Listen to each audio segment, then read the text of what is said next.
വീട്ടിലുള്ള സകല ആൾക്കാർ അനുവിനെതിരെ സംസാരിച്ചിട്ടും അനീഷ് എന്ന് പറഞ്ഞ കണ്ടസ്റ്റന്റ്, അതായത് ആ വൈൽഡ് കാർഡ് അല്ലെങ്കിൽ പോട്ട് ഒരു കപ്പ് അങ്ങോട്ട് നീങ്ങിയിരുന്നാൽ അതിനെക്കുറിച്ച് 100 കുറ്റം പറയുന്ന അനീഷ് എന്തുകൊണ്ടാണ് അനുവിനെതിരെ സംസാരിക്കാത്തത്? എന്തുകൊണ്ടായിരിക്കും അതിനെതിരെ പ്രത്യേക സ്ട്രാറ്റജി ആയതുകൊണ്ടാണോ, ലാസ്റ്റ് എടുക്കാം എന്ന് വെച്ചിട്ടാണോ, അതോ പേടിച്ചിട്ടാണോ? അനീഷിന്റെ ഗെയിമാണ് കളിക്കുന്നത്. അനീഷിന് ആ വിഷയത്തിൽ ഇടപെടാൻ താല്പര്യമില്ല. അയാളുടെ ഗെയിം കളിച്ചിട്ട് പോവുക. അല്ലാതെ അനീഷ് നാട്ടിലിറങ്ങി അവിടെ നടക്കുന്ന ഒരു സംഭവത്തിനാണെങ്കിൽ അനീഷ് ഇടപെടും. അനീഷിന്റെ കുടുംബത്തിൽ നടക്കുന്ന കാര്യമാണ് അനീഷ് ഇടപെടും. ഇതൊരു ഗെയിമാണ്. അനീഷിന്റെ ഗെയിം കളിച്ച് പോയാൽ മതി. അല്ലാണ്ട് അനീഷ് കാണുന്ന വിഷയങ്ങളെല്ലാം ഇടപെടുന്ന ആവശ്യമില്ല. എന്താണ് അനീഷ് എന്താ പറഞ്ഞത്? എനിക്ക് ഇതിനെക്കുറിച്ച് അറിയത്തില്ല, ഞാൻ ഇതിനെക്കുറിച്ച് പഠിച്ചിട്ടില്ല, അതുകൊണ്ട് അയാൾ മിണ്ടുന്നില്ല. അയാളുടെ ഗെയിം അയാൾ കളിക്കുന്നുണ്ട്, കൃത്യമായിട്ട് കളിക്കുന്നുണ്ട്. ഫസ്റ്റ് ടു ലാസ്റ്റ് അയാളുടെ ഒരു നിലപാടുണ്ട്. ആ നിലപാടിൽ തന്നെ നിൽക്കുകയാണ്. ഈ പറഞ്ഞ ഇത്രയും സ്ട്രോങ് ആയിട്ടുള്ള അനുമോൾ ഭയങ്കര സ്ട്രോങ് ആണെന്നാണ് എല്ലാവരും പറഞ്ഞത്. സ്ട്രോങ് ആണ്, ആയിക്കോട്ടെ. പക്ഷേ ഇതേ അനുമോൾ തന്നെയല്ലേ ആദ്യ സമയത്ത് ഒരു ചപ്പാത്തിയുടെ പേരിൽ കരഞ്ഞത്?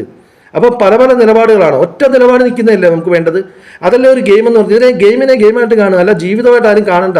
ഈ പറഞ്ഞ സമൂഹത്തിന്റെ പരിച്ഛേദമാണ് മറ്റേതാണെന്നൊക്കെ പറയുന്നുണ്ടെങ്കിലും ഇത് ഗെയിം ഷോ അല്ലേ? ഇത് ക്യാമറ ഉണ്ടെന്ന് എല്ലാവർക്കും അറിയാമല്ലോ. ആരും അങ്ങനെ ജീവിക്കാനൊന്നും അല്ല അവിടെ വരുന്നത്.